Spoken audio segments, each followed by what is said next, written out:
All right, so in this lesson, we're going to write linear inequalities.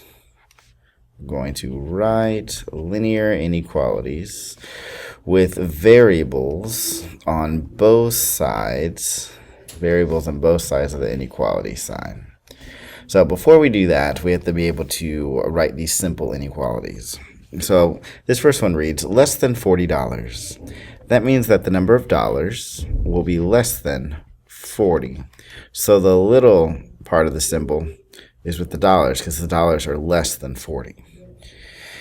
More than 18 miles. So the number of miles needs to be more than, greater than 18. At least $5.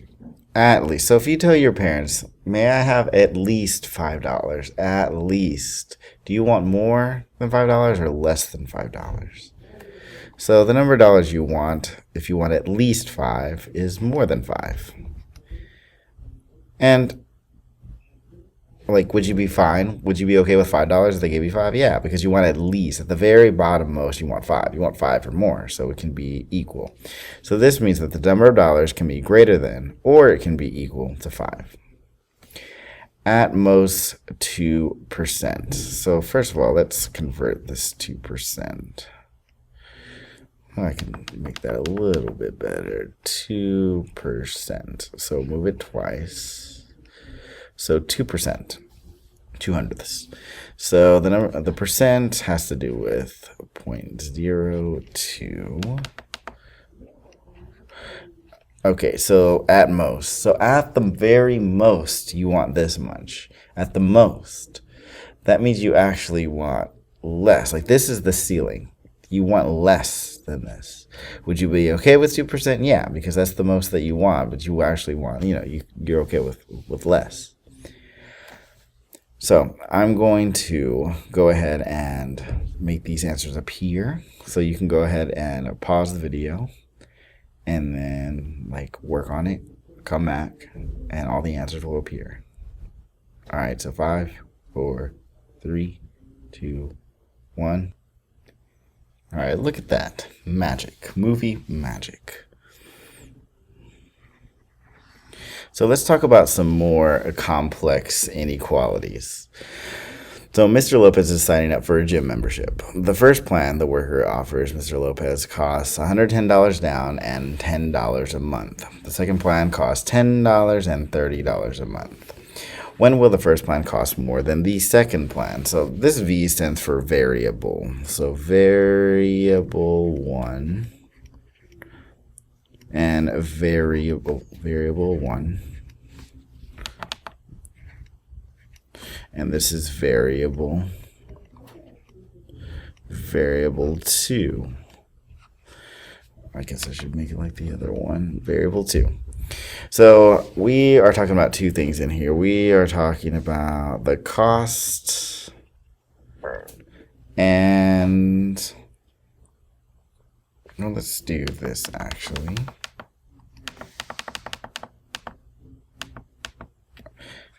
I'm going to make this one green. And this one's variable 2. And this is variable 1. So we're talking about two things here. We're talking about the cost and the months. The cost and the months. Ultimately, we care about the cost. So I'm going to put the cost as variable 2, our dependent variable. So cost.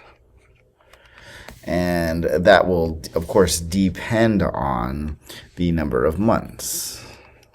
So the first thing I want you to do is identify the variables. So we have cost that will depend on the months. All right, so let's go ahead and write some equations. Let's talk about the cost for plan 1. So the cost for plan 1. So the cost for plan 1. So the cost for plan 1 starts at $110. And the cost will increase by $10 a month. 10 times each month. $10 for every month. Now let's talk about Oh, let's actually go back to blue real fast. And I need to underline some stuff. $110 down, $10 a month. Let's go with yellow. So the second plan is $10 down and $30 a month. So the cost for the second plan is $10 plus $30 per month.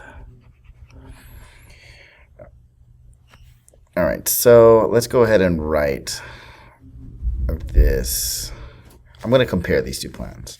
So I'm going to write this one. So we want to know when the first plan will cost more than the second.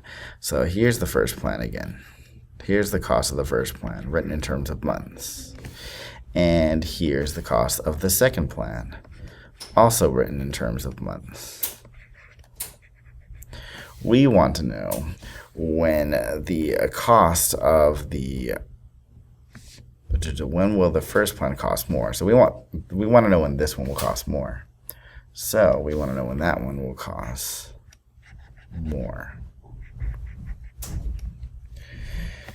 And let's go ahead and write it another way. Well, we could also put this, like plan 2's cost, we could represent that on the left side.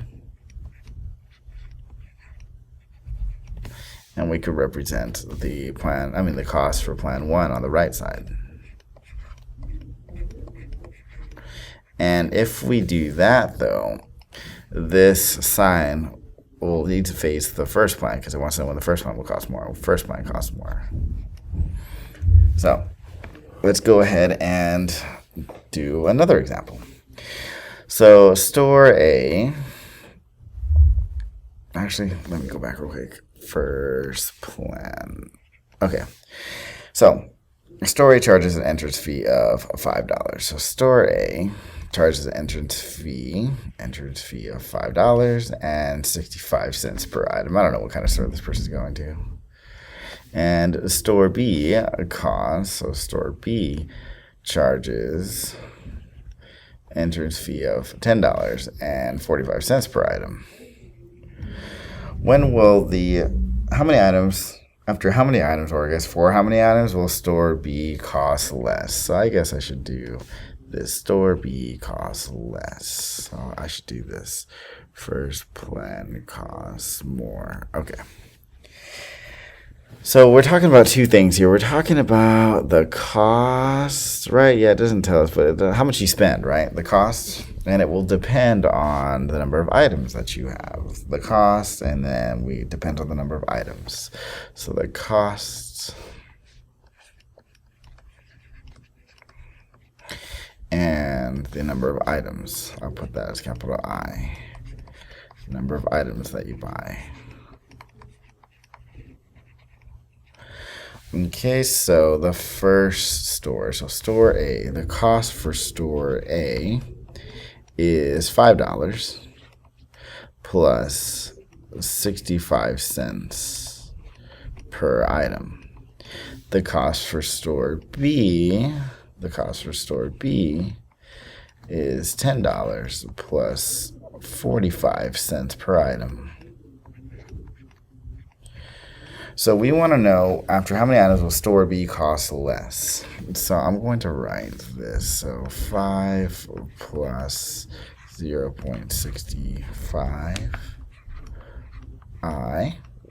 That's the cost for store A written in terms of items. We're going to compare that to the cost of B written in terms of items. Total cost. And it says right here, we want to know when store B costs less. Store B is right here.